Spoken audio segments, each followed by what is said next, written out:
नमस्कार दोस्तों, स्वागत है आपका मेरे साथ एक ऐसे सफर पर जहां हम इतिहास के पन्नों को पलटेंगे और जानेंगे उस भयावह घटना के बारे में जिसे पहला विश्व युद्ध कहा जाता है। यह युद्ध जो 28 जुलाई 1914 से 11 नवंबर 1918 तक चला, मानव इतिहास के सबसे विनाशकारी अध्यायों में से एक था। इस युद्ध ने दुनिया को हिलाकर रख दिया, करोड़ों जिंदगियां लील ली और पूरे विश्व को एक ऐसे अंधकार में धकेल दिया जिससे उभरने में सालों लग गए। लेकिन क्या आपने कभी सोचा है कि आखिर ऐसा क्या हुआ कि पूरी दुनिया युद्ध की आग में जल उठी? कौन से कारण थे जो इतने बड़े पैमाने पर तबाही का सबब बने? आज हम इसी सवाल का जवाब ढूंढने की कोशिश करेंगे। हम उन परिस्थितियों को समझेंगे, उन कारणों को जानेंगे जिन्होंने मिलकर इस महायुद्ध को जन्म दिया। तो आइए शुरू करते हैं अपनी ये यात्रा और जानने की कोशिश करते हैं कि कैसे एक के बाद एक घटनाओं ने मिलकर दुनिया को युद्ध के कगार पर धकेल दिया। 19वीं सदी का अंत यूरोप के लिए एक अजीब सी विडंबना लेकर आया। एक तरफ तो विज्ञान और तकनीक में अभूतपूर्व प्रगति हो रही थी, दूसरी तरफ राष्ट्रवाद का जहर धीरे धीरे समाज में फैल रहा था। हर देश, हर कौम खुद को सबसे ऊपर, सबसे ताकतवर और सबसे बेहतर समझने लगी थी। जर्मनी अपनी नई नवेली एकता और औद्योगिक प्रगति के नशे में चूर खुद को यूरोप का सरताज बनता देख रहा था। फ्रांस अपने खोए हुए गौरव को वापस पाने के लिए बेचैन था।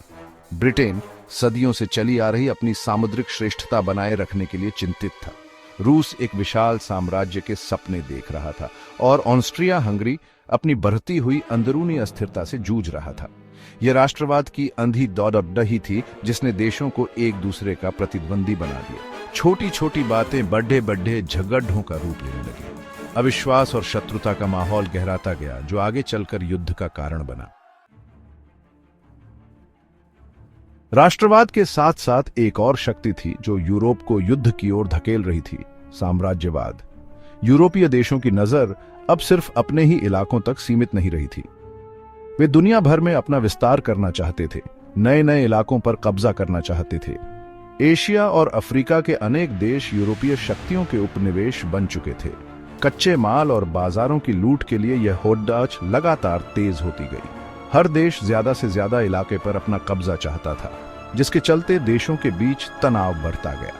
ब्रिटेन का अपना विशाल साम्राज्य था, जिसे सूर्य कभी अस्त नहीं होता कहा जाता था। फ्रांस भी पीछे नहीं था और उसने भी अफ्रीका और एशिया में अपने कई उपनिवेश स्थापित कर लिए थे। जर्मनी एक नई शक्ति के रूप में उभर रहा था और वह भी उपनिवेशों की दौड़-धूप में शामिल होने के लिए बेचैन था। इस प्रकार साम्राज्यवाद की इस प्रतिस्पर्धा ने भी पहले विश्व युद्ध को जन्म देने में महत्वपूर्ण भूमिका निभाई। चैप्टर 3। जैसे जैसे राष्ट्रवाद और साम्राज्यवाद का जहर फैलता गया, वैसे वैसे यूरोपीय देशों ने अपनी सैन्य शक्ति बढ़ाने पर जोर देना शुरू कर दिया। हर देश अपने आप को दूसरों से ज्यादा ताकतवर दिखाना चाहता था। नई नई तकनीकों का इस्तेमाल किया जाने लगा और अत्याधुनिक हथियार बनाए जाने लगे। सेनाओं का आकार बढ़ता गया और युद्ध की तैयारियों को तेज कर दिया गया। ये एक प्रकार से हथियारों की दौड़ थी जिसमें हर देश दूसरों से आगे निकलना चाहता था। जर्मनी ने अपनी नौसेना का विस्तार करना शुरू कर दिया, जिससे ब्रिटेन को खतरा महसूस होने लगा। फ्रांस ने अपनी सेना का आकार बढ़ाया और रूस ने भी अपनी विशाल सेना को और मजबूत बनाया। इस हथियारों की होड़ ने यूरोप में एक ऐसा माहौल बना दिया जहां युद्ध अनिवार्य प्रतीत होने लगा था। चैप्टर 4। यूरोप में बढ़ते हुए तनाव को देखते हुए देशों ने अपनी सुरक्षा के लिए एक दूसरे के साथ गठबंधन करने शुरू कर दिए। ये गठबंधन एक तरह से सुरक्षा की गारंटी थे, लेकिन साथ ही ये युद्ध को रोकने के बजाय उसे और बड़ा रीढ़ा बनाने का काम कर रहे थे। 1914 तक यूरोप दो विरोधी गुटों में बंट चुका था। एक तरफ थे मित्र राष्ट्र ब्रिटेन, फ्रांस और रूस, और दूसरी तरफ थे केंद्रीय शक्तियां जर्मनी, ऑस्ट्रिया हंगरी और इटली। इन गठबंधनों की वजह से किसी भी दो देशों के बीच झगड़ा होने पर बाकी देशों को भी उसमें घसीटा जा सकता था, और यही हुआ भी। एक छोटी सी घटना ने पूरे यूरोप को युद्ध की आग में झोंक दिया। चैप्टर 5। 28 जून 1914 का दिन इतिहास के पन्नों में हमेशा के लिए काला दिन बन गया। इस दिन ऑस्ट्रिया हंगरी के युवराज आर्कड्यूक फ्रांस फर्डिनेंड और उनकी पत्नी की साराजेवो में हत्या कर दी गई। हत्यारा एक सर्बियाई राष्ट्रवादी था जो ऑस्ट्रिया हंगरी के शासन से आजादी चाहता था। यह घटना एक चिंगारी की तरह साबित हुई। ऑस्ट्रिया हंगरी ने इस हत्या के लिए सर्बिया को जिम्मेदार ठहराया और उसके खिलाफ युद्ध की घोषणा कर दी। देखते ही देखते यूरोप के बाकी देश भी अपने अपने गठबंधनों के तहत युद्ध में कूद पड़ी आए। पहले तो यह युद्ध सिर्फ यूरोपीय देशों तक ही सीमित रहा, लेकिन धीरे धीरे यह एक विश्व युद्ध का रूप लेता गया। एशिया, अफ्रीका और अमेरिका के देश भी इसमें शामिल होते गए और देखते ही देखते पूरी दुनिया युद्ध की आग में झुलसने लगी।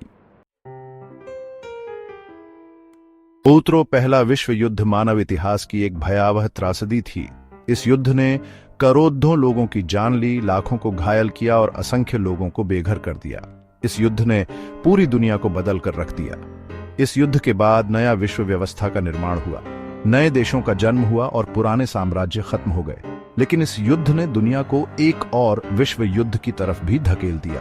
पहला विश्व युद्ध हमें यह सबक देता है कि युद्ध कभी भी किसी समस्या का हल नहीं हो सकता।